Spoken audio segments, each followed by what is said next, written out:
남편 죽은 지 얼마나 됐다고 네가 단단히 미쳤구나? 솔직히 우리 아들 돈 빨먹던 거머리잖아, 아니야? 49제를 지내던 조용한 식당 안 갑자기 비명이 터져 나왔습니다. 양심이 있으면 가슴에 손을 얹고 생각을 해봐. 시어머니가 며느리의 머리채를 확 잡아 흔들었습니다.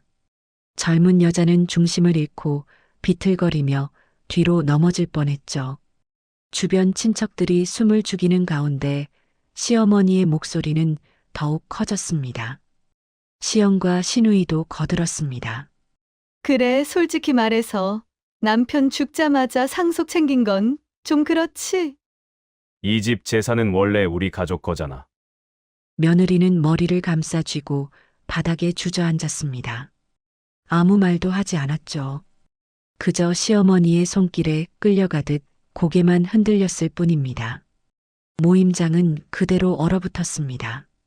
49제 망자를 보내는 마지막 자리에서 벌어진 일이었습니다. 대체 무슨 일이 있었던 걸까요? 왜 시어머니는 며느리를 이토록 증오했을까요? 하루의 쉼표 같은 이야기로 매일 찾아뵙고 싶습니다. 잠시만 구독 버튼을 눌러주세요. 댓글로 시청하고 계신 곳을 알려주시면 감사한 마음으로 반갑게 인사드리겠습니다. 그럼 이야기 바로 시작하겠습니다. 한 달 전 한낮의 장례식장이었습니다. 하얀 국화꽃 향이 가득한 빈소 앞에 사람들이 줄지어 조문을 왔습니다. 35살의 젊은 여자 한지우의 손을 잡으며 모두가 같은 말을 했습니다. 사모님, 힘내세요. 이렇게 젊은 나이에 정말 안타깝습니다. 검은 상복을 입은 지우는 고개를 숙인 채 조문객들에게 답례했습니다. 그녀의 얼굴은 창백했지만 눈물은 이미 다 말라 있었습니다. 사람들은 속삭였습니다.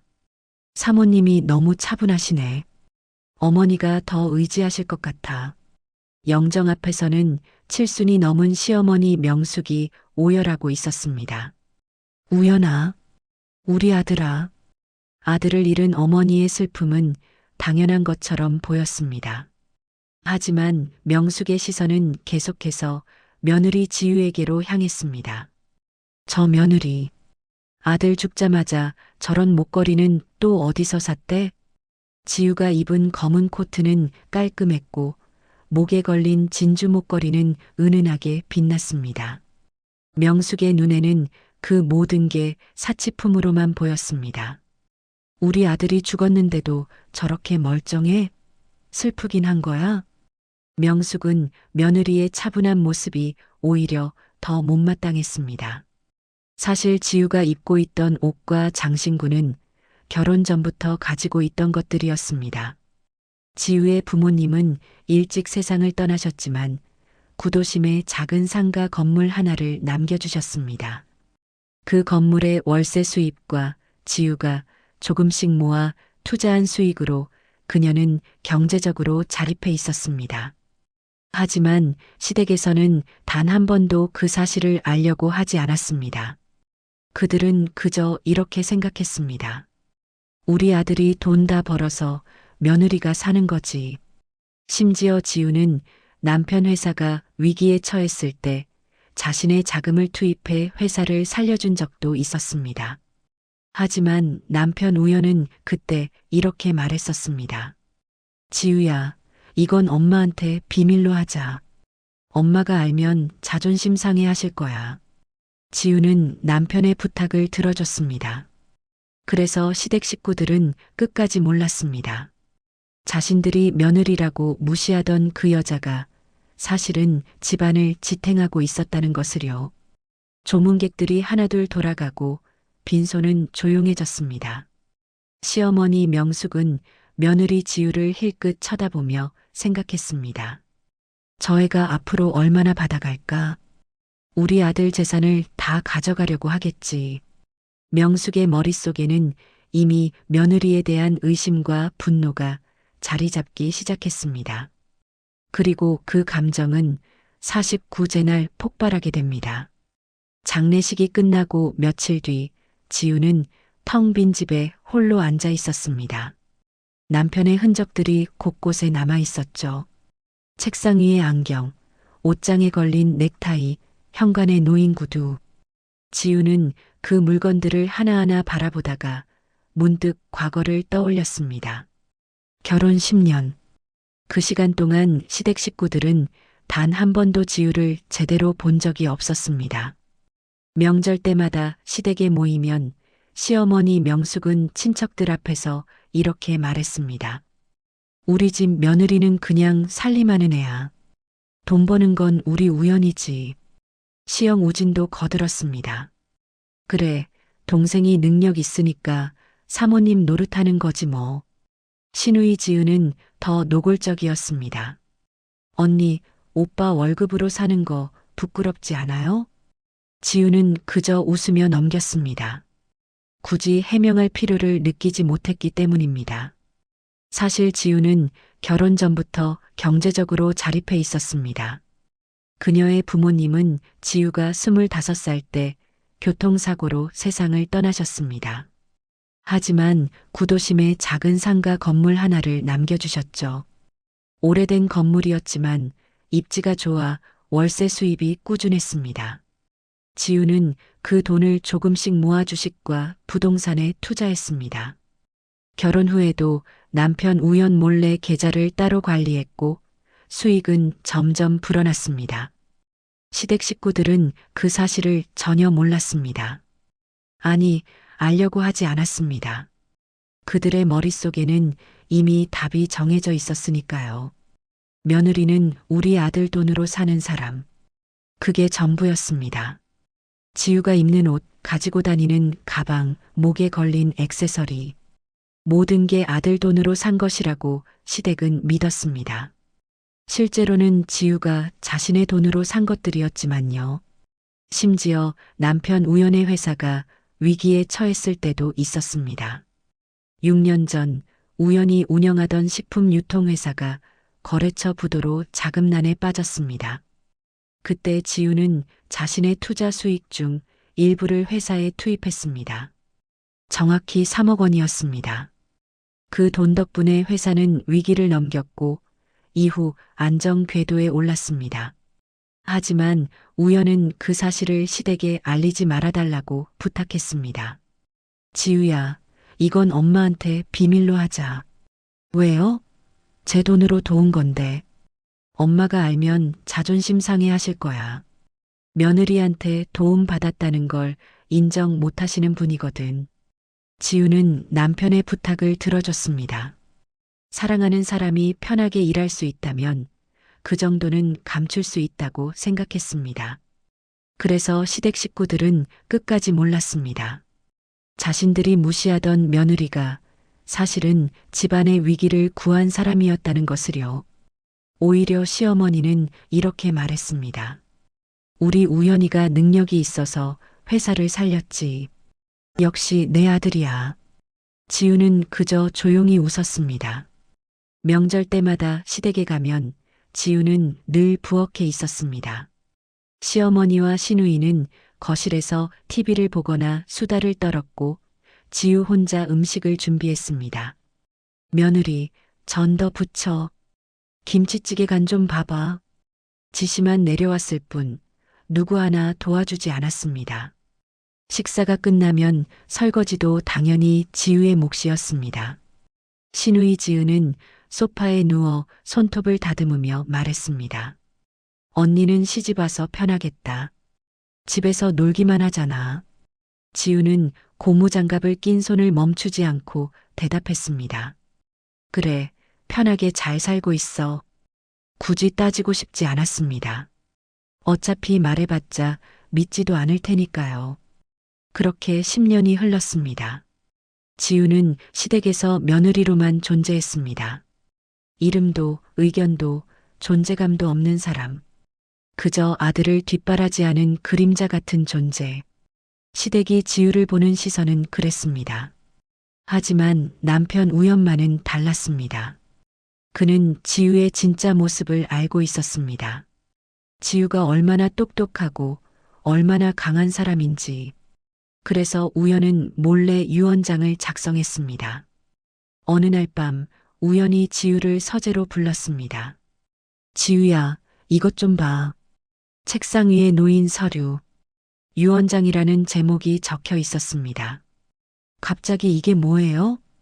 그냥 혹시 모르니까. 요즘 사업하면서 느끼는 건데 내일 일은 아무도 모르잖아. 우연은 진지한 표정으로 말했습니다. 만약 나한테 무슨 일이 생기면 이 집은 내가 지켜야 해. 왜 갑자기 이런 말을? 엄마랑 형, 지은이는 솔직히 경영 능력이 없어.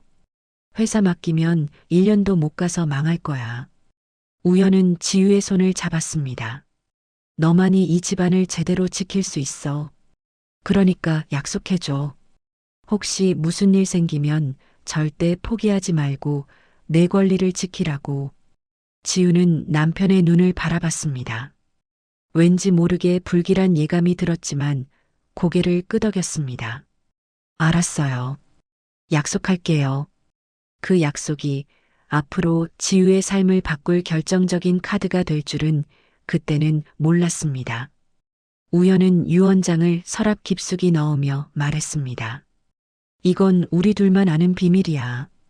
그리고 석 달 뒤 우연은 갑작스러운 심장마비로 세상을 떠났습니다. 41살의 나이였습니다. 지우는 남편의 장례를 치르며 생각했습니다. 이제 시작이구나. 시댁 식구들의 시선이 느껴졌습니다. 재산을 노리는 눈빛, 며느리를 의심하는 표정, 그리고 머지않아 폭발할 분노. 지우는 조용히 결심했습니다. 이제는 내 이름으로 살아야 할 때야. 남편이 남긴 마지막 부탁, 유언장. 그것이 곧 전쟁의 시작이 될 것이었습니다. 49제 날이 밝았습니다. 남편이 세상을 떠난 지 꼭 49일째 되는 날이었습니다. 지우는 검은색 코트를 입고 거울 앞에 섰습니다. 목에는 평소 즐겨 쓰던 진주 목걸이를 걸었습니다. 결혼 전 어머니께서 물려주신 것이었죠. 가방도 특별히 새로 산 것이 아니라 몇 년 전부터 쓰던 것이었습니다. 하지만 지우는 알고 있었습니다. 오늘 시댁 식구들이 자신을 어떤 눈으로 볼지. 어차피 뭘 해도 트집 잡을 거야. 지우는 한숨을 쉬며 집을 나섰습니다. 49제는 작은 한식당에서 치러졌습니다.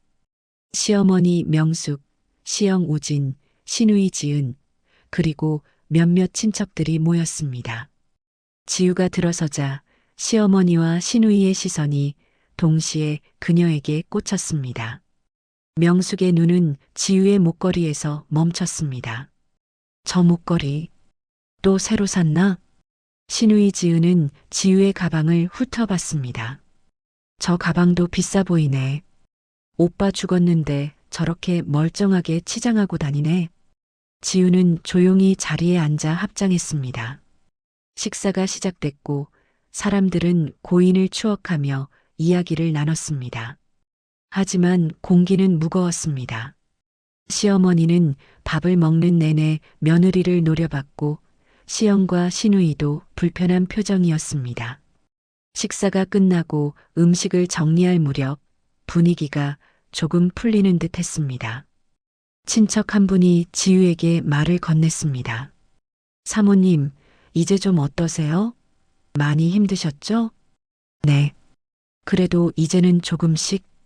그때였습니다. 시어머니 명숙의 얼굴이 돌처럼 굳었습니다.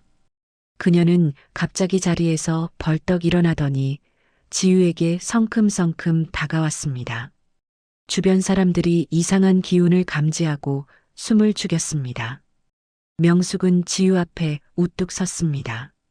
그리고 아무 예고도 없이 지우의 머리채를 확 잡아 흔들었습니다. 으악!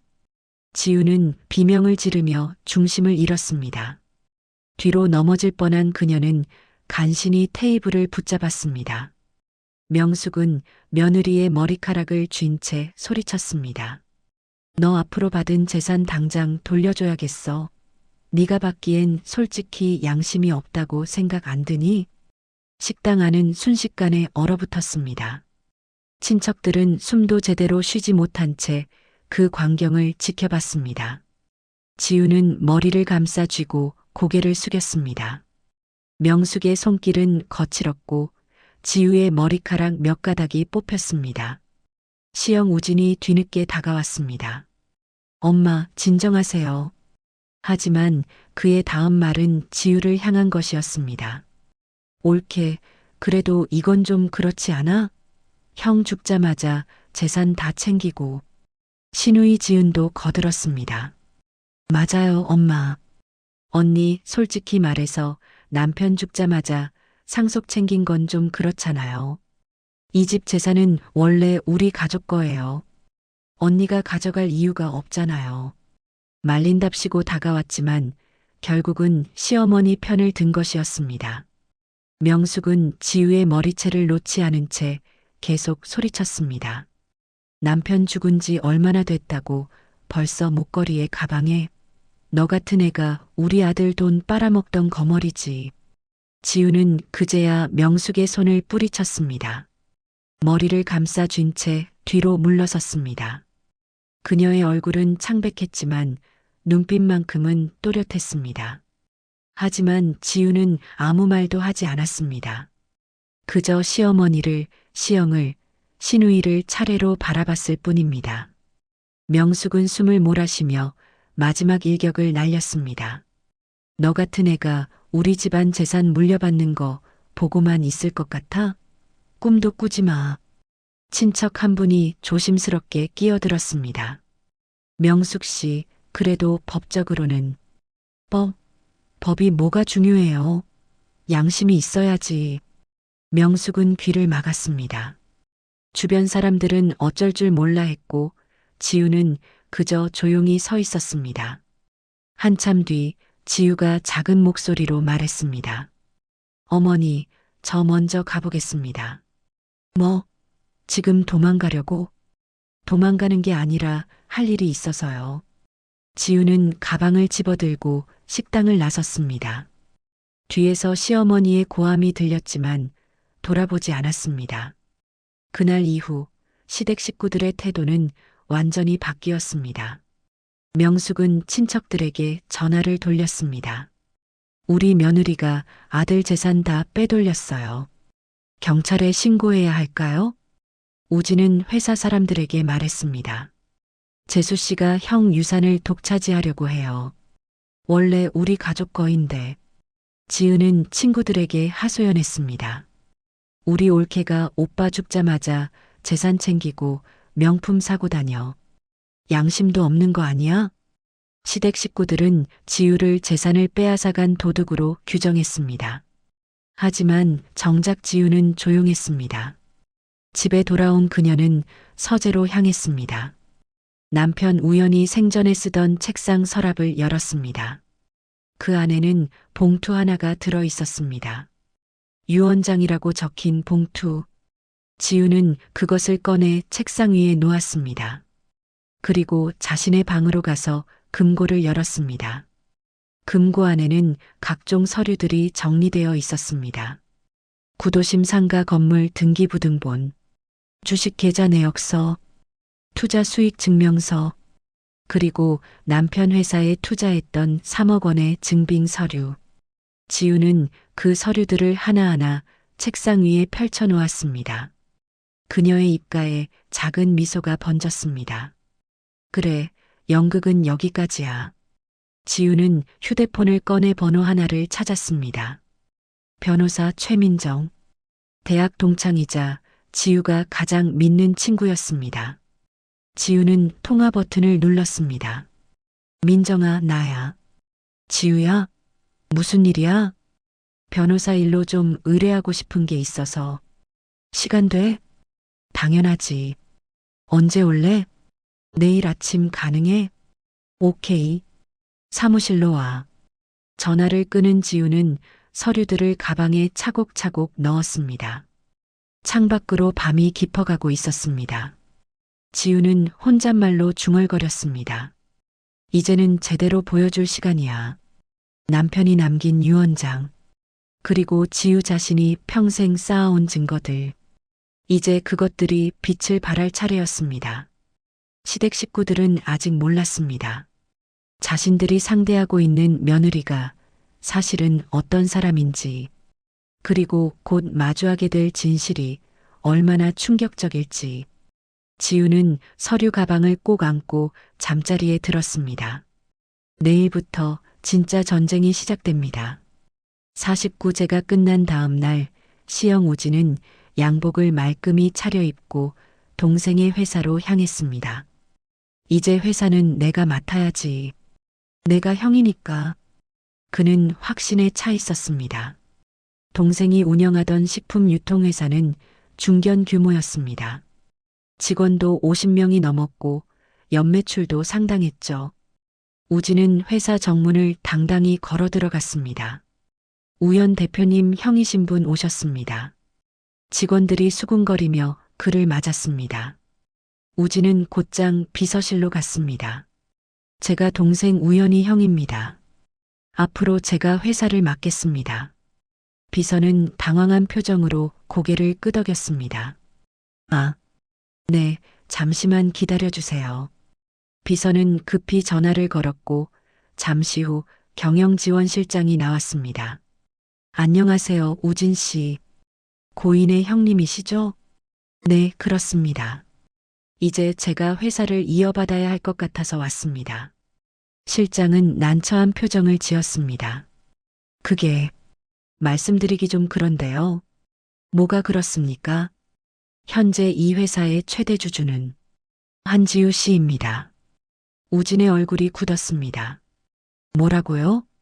우연 대표님께서 생전에 주식 65%를 사모님 앞으로 증여하셨습니다. 유언장에도 명시되어 있고요. 그럴 리가. 동생이 언제 그런 걸? 실장은 서류 한 장을 내밀었습니다. 주주 명부였습니다. 거기에는 분명히 적혀 있었습니다. 한지우 마이너스 지분 65%. 우지는 서류를 움켜쥔 채 말을 잇지 못했습니다. 그럼 저는 아무것도 못 받는 겁니까? 유언장에 따르면 형제분들께는 각각 1천만 원씩 현금으로 지급하라고 되어 있습니다. 1천만 원? 고작? 우진의 목소리가 커졌습니다. 이건 말도 안 돼요. 제가 형인데. 죄송합니다만 법적으로 유언장이 우선입니다. 우진은 주먹을 쥔 채 회사를 나섰습니다. 저 여자가 동생을 꼬드긴 거야. 분명히. 같은 시각 신우이 지은은 친구들과 카페에서 수다를 떨고 있었습니다. 너희 올케 진짜 대단하더라. 오빠 죽자마자 재산 다 챙겼대. 친구 하나가 물었습니다. 그럼 너네 집은? 아, 오빠가 살던 아파트? 그건 당연히 우리 거지. 원래 오빠 집이었으니까. 지은은 자신만만하게 말했습니다. 내가 알아봤는데 그 아파트 시세가 15억은 넘는데 엄마랑 오빠랑 나랑 나눠 가지면 되는 거잖아. 와, 좋겠다. 그럼 너도 몇 억은 받겠네? 당연하지. 올케는 뭐 위자료 정도만 받으면 되는 거 아니야? 친구들은 부러운 듯 지은을 쳐다봤습니다. 하지만 지은은 아직 몰랐습니다. 그 아파트의 등기부등본에 이미 지우의 이름이 적혀 있다는 사실을요. 시어머니 명숙은 동네 친척 집을 찾아갔습니다. 친척 언니 하나가 차를 따라주며 물었습니다. 명수가 그래서 며느리가 얼마나 받아간대? 그게 아직 정확히는 모르겠는데 아들 재산은 다 며느리 앞으로 갔대요. 에이, 그럴 리가. 법적으로 형제들도 받잖아. 그게 유언장이 있대요. 아들이 며느리한테 다 주라고 썼나 봐요. 친척 언니가 한숨을 쉬었습니다. 아이고, 며느리가 교활하게 아들을 꼬드긴 거네. 요즘 여자들이 무섭다니까. 맞아요. 저 여자가 분명 아들을 세뇌시킨 거예요. 그래도 명수가 사위가 죽으면 재산은 원래 며느리가 다 가져간다더라. 법이 그렇게 되어 있대. 명숙의 얼굴이 붉어졌습니다. 말도 안 돼요. 우리가 키운 아들인데 며느리가 뭘 안다고. 그러게. 근데 법이 그래. 배우자가 제일 먼저래. 명숙은 집에 돌아와서도 화가 풀리지 않았습니다. 며칠 뒤 세무서에서 우편물이 도착했습니다. 상속세 관련 안내문이었습니다. 명숙은 서류를 펼쳐봤습니다. 상속인 한지호. 상속재산 부동산 1건, 주식 1식, 예금 1식. 모든 항목 옆에 지우의 이름이 적혀 있었습니다. 명숙은 전화기를 집어들고 아들 우진에게 전화했습니다. 우진아, 이게 뭐야? 세무서에서 온 서류에 전부 며느리 이름이야. 저도 봤어요, 엄마. 회사도 며느리 거래요. 말도 안 돼. 동생이 언제 그런 걸 해놨대? 유언장이 있대요. 동생이 며느리한테 다 넘기라고. 명숙은 울분을 터뜨렸습니다. 그럼 우리는 뭐야? 형제들한테는 각각 1천만 원씩만. 1천? 고작 1천만 원? 명숙은 전화를 끊고 바닥에 주저앉았습니다. 아니, 이게 다 전현 이름이라고? 며칠 뒤 회사에서도 서류가 날아왔습니다. 주주총회 소집 통지서였습니다. 최대 주주 한지호. 의결권 65%. 명숙은 서류를 구겨버렸습니다. 말도 안 돼. 세금 때문에 이름만 빌린 거겠지. 그래, 분명 그럴 거야. 그녀는 자신을 설득하려 했습니다. 우리 아들이 그렇게 바보는 아니었어. 며느리한테 진짜로 다 준 게 아니라 세금 문제로 잠깐 이름만 빌려준 거야. 하지만 아무리 생각해도 납득이 가지 않았습니다. 명숙은 딸 지은을 불렀습니다. 지은아, 너 오빠 아파트 등기부등본 좀 떼봐라. 왜요? 혹시 며느리 이름으로 되어 있나 확인해 봐야지. 지은은 구청에 가서 등기부등본을 발급받았습니다. 그리고 그 내용을 보고 경악했습니다. 소유자 한지호. 취득일자 5년 전. 지은은 부들부들 떨며 어머니에게 전화했습니다. 엄마, 아파트도 올케 이름이에요. 그것도 5년 전부터. 뭐? 5년 전부터? 명숙의 머릿속이 하얘졌습니다. 저녁 명숙의 집에 우진과 지은이 모였습니다. 셋은 거실에 둘러앉아 한숨만 쉬었습니다. 이게 대체 어떻게 된 거야? 우진이 중얼거렸습니다. 오빠가 며느리한테 완전히 노란한 거예요. 분명히. 지은이 분노를 사귀지 못하고 말했습니다. 명숙은 두 손으로 얼굴을 감췄습니다. 그 여자가 우리 아들을 세뇌시킨 거야. 교활하게. 우진이 말했습니다. 엄마, 변호사 선임해서 소송 걸어야 할 것 같아요. 그래, 이건 정상이 아니야. 며느리가 뭔가 속인 거 분명해. 지은도 거들었습니다. 당장 내일 변호사 사무실 예약할게요. 세 사람의 머릿속은 이미 며느리에게 뺏겼다는 분노로 가득했습니다. 그들은 단 한 번도 생각하지 못했습니다. 지우가 원래부터 경제적으로 자립해 있었다는 것을, 지우가 오히려 회사를 살렸다는 것을, 그리고 남편이 진심으로 지우를 믿고 모든 걸 맡겼다는 것을, 그들이 보고 싶은 것만 받고 믿고 싶은 것만 믿었습니다. 며느리는 아들 돈으로 사는 여자. 그 편견이 진실을 가렸습니다. 명숙은 창밖을 바라보며 이를 갈았습니다. 두고 봐. 내가 절대 가만 안 있어. 그녀는 아직 몰랐습니다.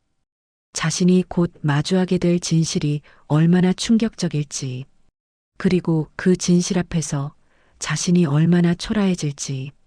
시댁의 착각은 계속됐고 폭풍전야는 깊어만 갔습니다. 49제 다음 날 아침, 지우는 강남의 한 법률사무소를 찾았습니다. 법무법인 정도. 이곳의 대표 변호사 최민정은 지우의 대학 동창이었습니다. 둘은 법학과에서 만나 15년 넘게 우정을 이어왔죠. 지우야. 민정이 반갑게 맞아주었습니다. 하지만 지우의 표정을 보더니 곧 심각해졌습니다. 무슨 일 있어? 얼굴이 안 좋아 보이는데.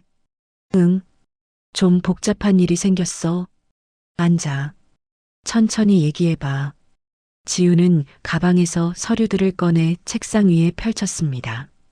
첫 번째 서류는 남편 우연의 유언장이었습니다. 민정은 유언장을 꼼꼼히 읽어 내려갔습니다. 배우자 한지우에게 전 재산 상속, 형제들에게는 각 1천만 원씩 현금 지급. 시댁에서 난리가 났어. 내가 남편을 꼬드겨서 유언장을 쓰게 만들었다고. 민정이 고개를 저었습니다. 그건 말도 안 되는 소리야. 유언장은 본인 의사로 작성된 거잖아. 지우는 두 번째 서류를 꺼냈습니다. 등기부등본이었습니다. 민정이 서류를 받아들고 눈을 크게 떴습니다. 이게 구도심 빌딩? 응. 부모님이 남겨주신 거야. 결혼 전부터 내 명의였어. 현재 시가가. 민정은 재빨리 계산기를 두드렸습니다. 680억? 그 정도 될 거야. 민정은 입을 다물지 못했습니다. 지우야, 너 이런 거 가지고 있었어? 응. 근데 시댁에는 한 번도 말한 적 없어. 왜? 굳이 알릴 필요를 못 느꼈거든. 그냥 남편만 알고 있었어. 지우는 세 번째 서류를 내밀었습니다. 회사 투자 관련 서류였습니다. 이건 뭐야? 6년 전에 남편 회사가 위기였을 때 내가 3억 원 투입한 거야. 내 돈으로. 민정은 서류를 자세히 들여다봤습니다. 한지우 명의 계좌에서 우연식품법인 계좌로 이체. 맞네. 그때 그 돈이 없었으면 회사 문 닫았을 거야. 시댁에서는 이것도 몰라? 응. 남편이 자존심 상할까봐 비밀로 해달라고 해서. 민정은 한숨을 쉬었습니다. 지우야, 너 진짜. 지우는 마지막 서류 뭉치를 꺼냈습니다. 주식계좌 내역서, 부동산 투자 증빙, 예금 통장 사본들. 모두 지우 명의였습니다. 민정은 하나하나 검토하며 고개를 끄덕였습니다. 정리해보자. 너는 결혼 전부터 680억짜리 빌딩 소유자였고 남편 회사 위기 때 3억 원을 투입했고 개인 자산도 상당하다. 맞지? 응.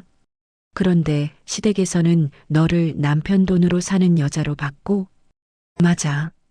민정은 웃음을 터뜨렸습니다. 이거 완전 코미디네. 진짜 웃길 일이 아니야, 민정아. 미안. 근데 너무 황당해서. 시댁 사람들이 얼마나 무지했으면. 민정은 서류들을 정리하며 말했습니다. 지우야, 결론부터 말할게. 법적으로는 너무너무 명확해. 정말? 응. 유언장은 적법하게 작성됐고 내 개인 자산은 애초에 시댁이 건드릴 수 없는 거야. 그냥 서류만 보여주면 끝나. 그럼 시댁에서 소송 걸면? 이길 확률 제로. 아니, 마이너스야. 민정은 유언장을 다시 펼쳤습니다. 잠깐, 여기 뭐가 더 있네?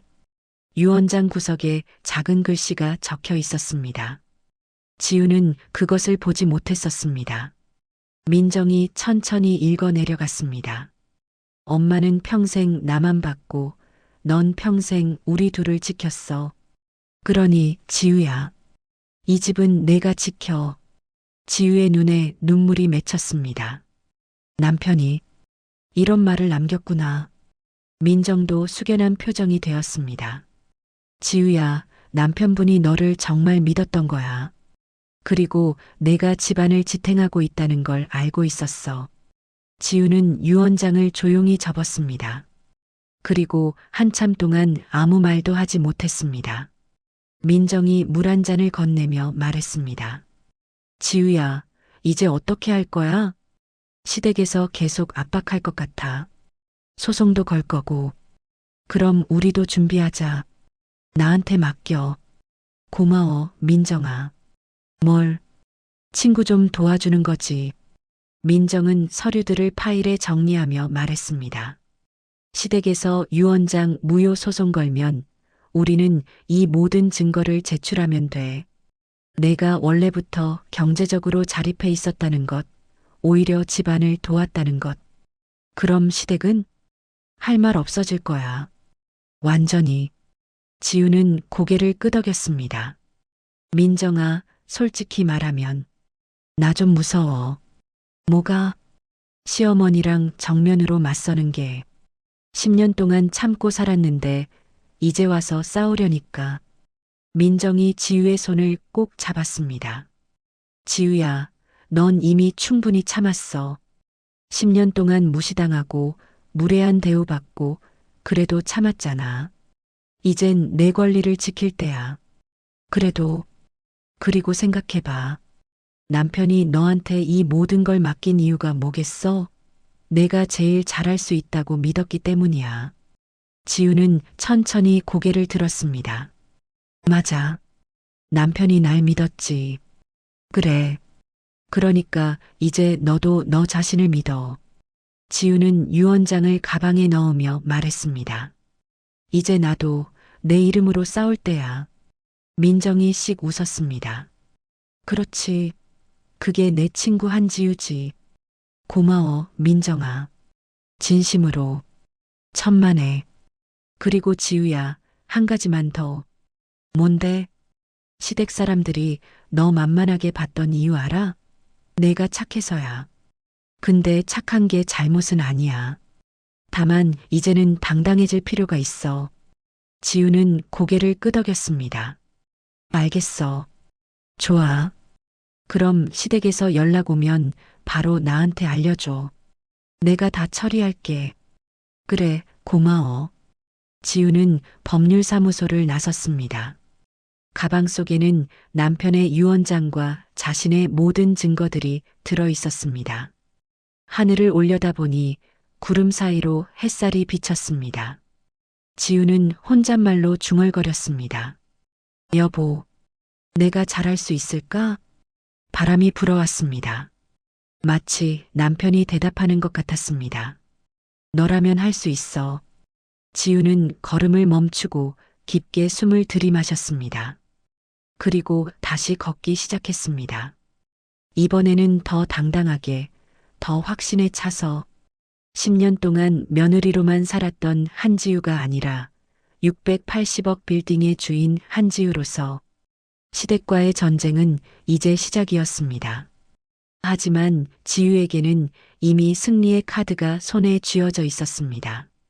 남편이 남긴 유언, 그리고 지우 자신이 평생 쌓아온 증거들. 그것이면 충분했습니다. 일주일 뒤 시어머니 명숙에게서 전화가 왔습니다. 지우야, 우리 만나서 제대로 얘기하자. 변호사들도 데리고 와. 알겠습니다. 장소는 제가 정할게요. 지우는 민정에게 문자를 보냈습니다. 다음 주 화요일, 우리 빌딩 15층 회의실. 약속된 화요일 오후 2시, 강남 한복판의 고층 빌딩. 시어머니 명숙, 시영 우진, 시누이 지은은 낯선 변호사 한 명과 함께 빌딩 로비에 도착했습니다. 여기가 어디래? 며느리가 회의실 빌린 모양이야. 명숙이 불편한 표정으로 중얼거렸습니다. 그들은 엘리베이터를 타고 15층으로 올라갔습니다. 문이 열리고 넓은 복도 끝에 유리로 된 회의실이 보였습니다. 어서 오세요. 지우가 회의실 문 앞에서 그들을 맞이했습니다. 옆에는 민정이 서 있었습니다. 회의실 안으로 들어서자 통유리 너머로 강남 시내가 한눈에 내려다 보였습니다. 긴 테이블을 사이에 두고 양쪽에 의자들이 놓여 있었습니다. 한쪽에는 명숙, 우진, 지은, 그리고 그들이 데려온 변호사가 앉았습니다. 맞은편에는 지우와 민정이 자리를 잡았습니다. 명숙은 시작부터 목소리를 높였습니다. 오늘은 제대로 얘기하자. 우리 아들 재산이 어떻게 며느리 이름으로 넘어갔는지. 민정이 차분하게 말했습니다. 먼저 유 원장부터 검토하시죠. 민정은 유 원장 사본을 펼쳤습니다. 시댁의 남자 변호사가 읽기 시작했습니다. 유언자 김우현은 본인의 전 재산을 다음과 같이 분배한다. 배우자 한지유에게 부동산 전부, 회사 주식 전부, 예금 전부. 형 김우진, 누이 김지은에게 각 현금 1천만 원. 회의실이 조용해졌습니다. 우진이 주먹으로 테이블을 쳤습니다. 말도 안 돼. 며느리가 동생을 꼬드긴 거잖아. 형님, 진정하세요. 시댁 변호사가 말렸지만 소용없었습니다. 지은도 소리쳤습니다. 오빠가 왜 우리한테 고작 1천만 원씩만 줘요? 이건 정상이 아니에요. 명숙은 지우를 노려보며 말했습니다. 너 양심 있어? 우리 아들 재산 혼자 다 가져가고. 그때 민정이 서류 가방을 천천히 열었습니다. 첫 번째 서류를 꺼내 테이블 위에 놓았습니다. 이게 뭔데요? 우진이 물었습니다. 이 빌딩의 등기부등본입니다. 변호사님, 소유자 이름을 큰 소리로 읽어주시겠어요? 남자 변호사는 서류를 보는 순간 얼음처럼 굳었습니다. 소유자. 크게 읽어주세요. 민정이 다시 말했습니다. 소유자. 한지호. 전부 지분 100%. 회의실이 순식간에 조용해졌습니다. 지은이 비명을 질렀습니다. 뭐? 이 빌딩이 올케 거라고? 잠깐, 우연 오빠가 투자했다던 그 건물 아니야? 지은의 목소리가 떨렸습니다. 우진도 당황했습니다. 동생이 몇 년 전에 좋은 빌딩 하나 샀다고 했는데 민정이 차분히 설명했습니다. 이 빌딩은 한지우 씨가 결혼 전부터 소유하셨습니다. 취득일자를 보시면 15년 전입니다. 현재 시가는 약 680억 원으로 평가됩니다. 명숙의 입이 떡 벌어졌습니다. 680억? 민정은 두 번째 서류를 꺼냈습니다. 그리고 이건 6년 전 회사 위기 때 한지우 씨가 개인 자금으로 투입한 3억 원의 증빙입니다. 한지우 명의 계좌에서 우연식품법인 계좌로 이체된 내역이 모두 여기 있습니다. 우진이 서류를 낚아챘습니다. 하지만 거기에는 분명히 적혀 있었습니다. 송금인 한지우. 금액 3억 원. 우진의 손이 떨렸습니다. 이게 무슨... 민정은 세 번째, 네 번째 서류를 차례로 꺼냈습니다. 주식계좌, 부동산 투자 증빙, 각종 자산 증명서. 한지우 씨는 결혼 전부터 경제적으로 자립해 계셨고 오히려 남편 회사가 어려울 때 도움을 주셨습니다. 민정의 목소리는 또렷했습니다. 지우가 처음으로 입을 열었습니다. 어머니. 명숙은 지우를 바라봤습니다. 저는 어머니 재산을 가져간 적이 없어요. 제 돈으로 산 것들과 남편이 저에게 남겨준 것들 뿐입니다. 그럼 우리 아들이 번 돈은? 명숙이 떨리는 목소리로 물었습니다. 남편이 번 돈은 남편 뜻대로 저에게 상속됐습니다. 유 원장에 명시된 대로요. 명숙이 마지막으로 외쳤습니다. 양심이 있으면 돌려놔. 지우의 눈빛이 변했습니다. 49제 날이 떠올랐습니다. 어머니, 49제 날 저에게 하신 말 기억나세요? 너 앞으로 받은 재산 당장 돌려줘야겠어. 네가 받기엔 양심이 없다고 생각 안 드니? 저는 오늘 그 말을 그대로 돌려드립니다. 양심이 없었던 쪽이 누군지는 서류가 말하고 있잖아요. 회의실은 정적에 휩싸였습니다. 명숙은 입술을 떨며 아무 말도 하지 못했습니다. 우진과 지은도 고개를 숙였습니다. 시댁 변호사가 서류를 덮으며 한숨을 쉬었습니다. 의뢰인분들, 이건 소송 걸어도 승산이 없습니다. 민정이 마무리했습니다. 더 이상 한지우 씨를 괴롭히시면 명예훼손으로 법적 대응하겠습니다. 명숙은 비틀거리며 일어났습니다. 우진과 지은이 그녀를 부축했습니다. 세 사람은 아무 말 없이 회의실을 나갔습니다. 문이 닫히고 지우와 민정만 남았습니다. 민정이 지우의 어깨를 두드렸습니다. 잘했어. 지우는 창밖을 바라봤습니다. 높은 빌딩들 사이로 햇살이 쏟아지고 있었습니다. 이 빌딩, 원래부터 며느리 집이었습니다. 지우는 조용히 말했습니다. 10년 동안 무시당했던 며느리가 아니라 680억 빌딩의 주인으로서 그녀는 이제 자신의 이름으로 서 있었습니다. 회의실 대결 이후 시댁 식구들의 삶은 급격히 무너지기 시작했습니다. 가장 먼저 무너진 사람은 시영 우진이었습니다. 우진은 동생의 유산을 받지 못하자 자신의 돈으로 사업을 벌였습니다. 이번엔 내가 큰 돈 벌어서 며느리 코 납작하게 만들어주겠어.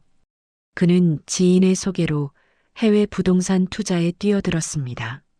전 재산 3억 원을 쏟아부었습니다. 하지만 그것은 사기였습니다. 석 달 만에 투자금은 흔적도 없이 사라졌고 우진은 추가로 2억 원의 빚까지 지게 되었습니다. 형님, 이번 달 이자라도 갚으셔야죠. 조금만 기다려주세요. 빚쟁이들의 전화가 하루에도 수십 통씩 걸려왔습니다. 우진은 집도 팔고 차도 팔았지만 빚은 눈덩이처럼 불어났습니다. 결국 그는 작은 월세방으로 쫓겨났습니다. 밤마다 술을 마시며 중얼거렸습니다. 동생이 나한테도 조금만 줬어도. 하지만 이미 늦었습니다. 신우이 지은의 상황도 나아지지 않았습니다. 오빠 유산을 기대했던 지은은 1천만 원만 받자 충격에 빠졌습니다. 이걸로 뭘 하라는 거야? 그녀는 그 돈을 명품 가방과 옷을 사는데 다 써버렸습니다. 석 달 만에 바닥났습니다. 남편과의 관계도 악화됐습니다. 당신 친정 오빠 유산 받는다며? 그래서 돈 언제 들어와? 그게 올케가 다 가져가서. 뭐? 그럼 우리는? 남편은 실망한 표정으로 고개를 저었습니다. 지은은 생활비를 벌기 위해 마트에서 아르바이트를 시작했습니다. 하지만 오래 버티지 못했습니다.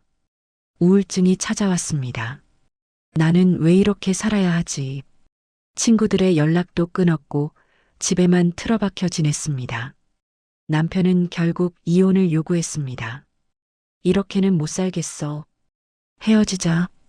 지은은 아무 말도 하지 못했습니다. 시어머니 명숙의 노후도 흔들리기 시작했습니다. 아들 우연히 살아있을 때는 매달 용돈을 받았습니다. 하지만 이제는 아무도 그녀를 챙기지 않았습니다. 큰아들 우진은 빚에 쪼들렸고 딸 지은은 이혼 위기였습니다. 명숙은 친척들에게 전화를 돌렸습니다. 언니, 나 좀 도와줘. 생활비가 없어서. 명수가 미안한데 우리도 여유가 없어. 그래도 친척 아니야. 너도 아들한테 재산 그렇게 많이 물려받았잖아. 그거로 살아. 친척들은 냉정했습니다. 명숙이 며느리를 괴롭혔다는 소문이 돌았기 때문입니다. 명숙이가 며느리한테 너무했대. 49제 날 머리채까지 잡았다며? 그러게. 자기가 가난해서 그러는 줄 알았더니 며느리가 부자였다더라. 명숙은 동네에서도 손가락질을 받았습니다. 어느 날 저녁 명숙은 텅 빈 집에 혼자 앉아 있었습니다. 냉장고에는 김치와 된장만 남아 있었습니다. 그녀는 떨리는 손으로 휴대폰을 꺼냈습니다. 한참을 망설이다가 한 번호를 눌렀습니다. 며느리 지우였습니다. 신호음이 길게 울렸습니다. 여보세요? 지우의 목소리가 들렸습니다. 명숙은 목이 메었습니다. 지우야, 나야. 어머니. 응, 어머니야. 침묵이 흘렀습니다. 명숙은 겨우 입을 열었습니다. 지우야, 미안하다. 이런 말할 자격 없다는 거 알아. 그래도 한 번만 얼굴 보자. 지우는 한참 동안 아무 말이 없었습니다. 명숙은 계속 말했습니다. 내가 너무 잘못했어. 내가 얼마나 힘들었을지. 이제야 알 것 같아.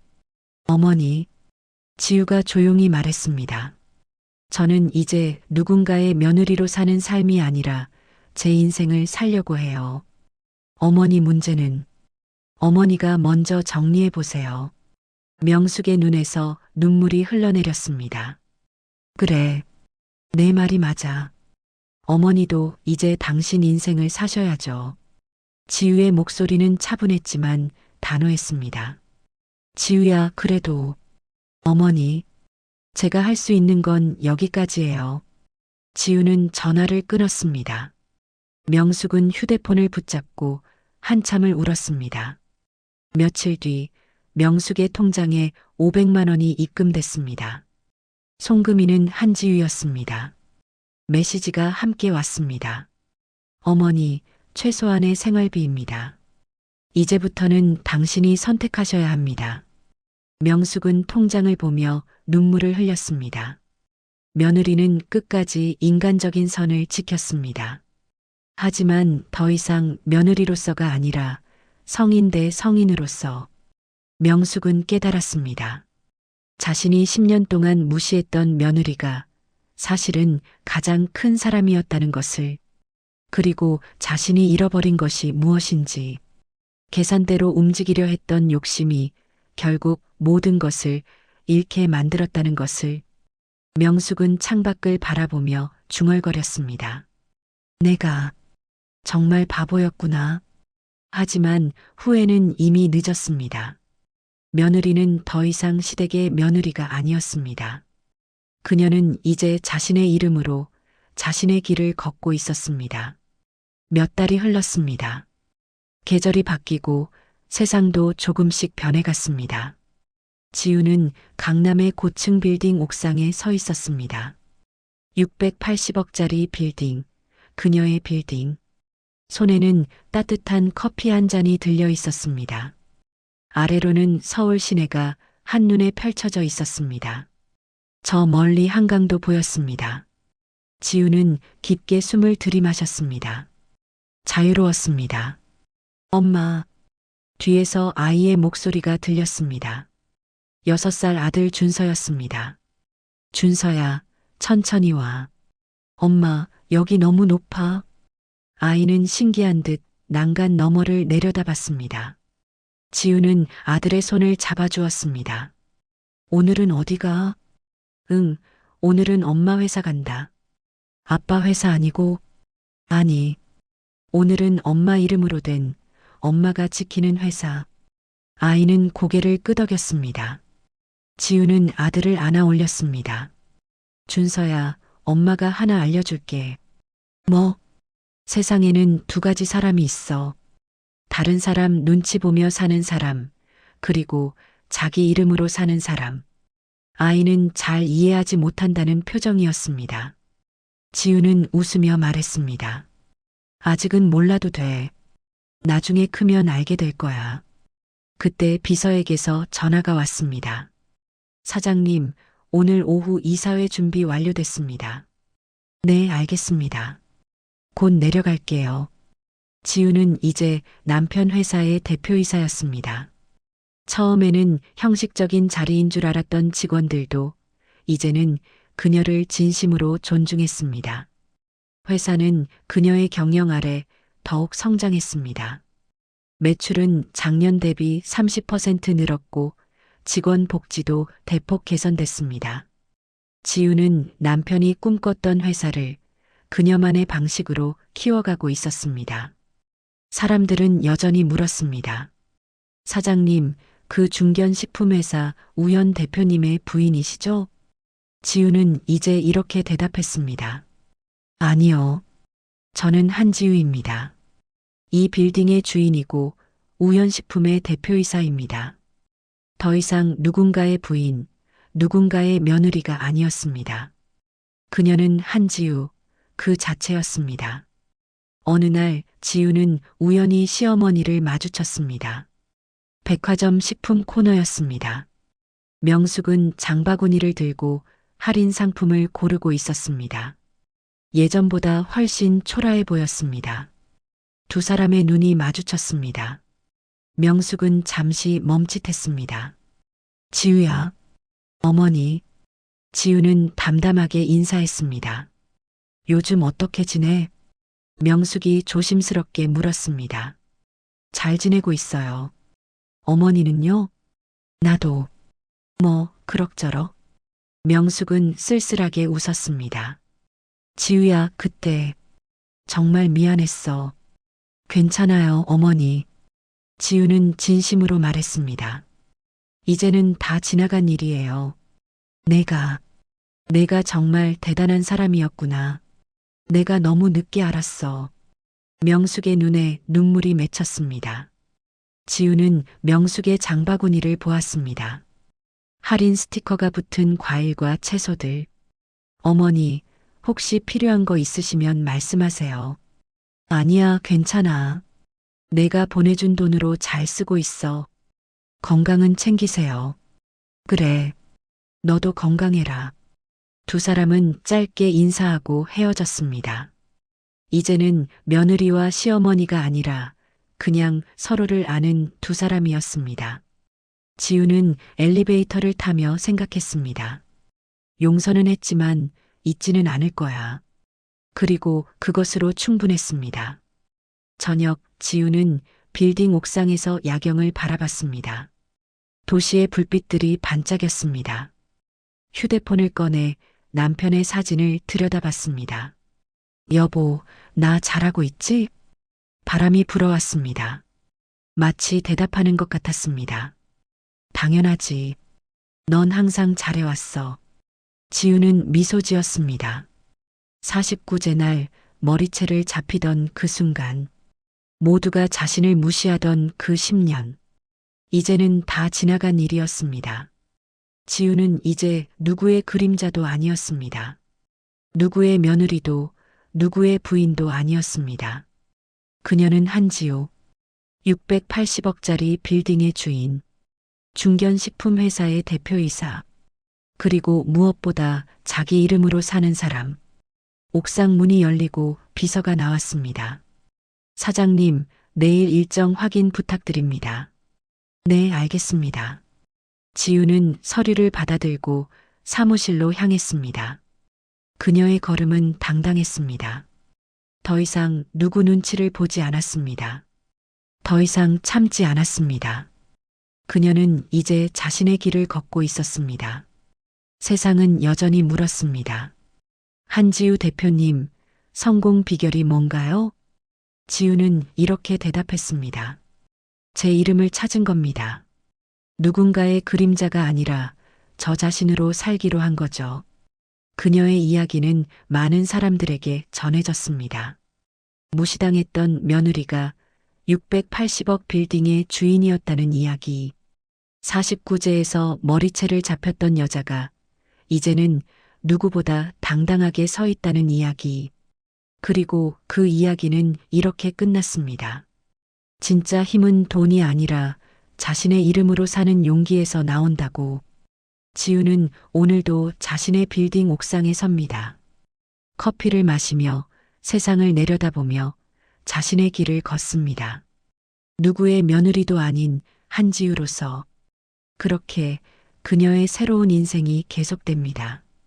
끝까지 시청해 주셔서 감사합니다. 지금까지 사연 빛나는 밤이었습니다.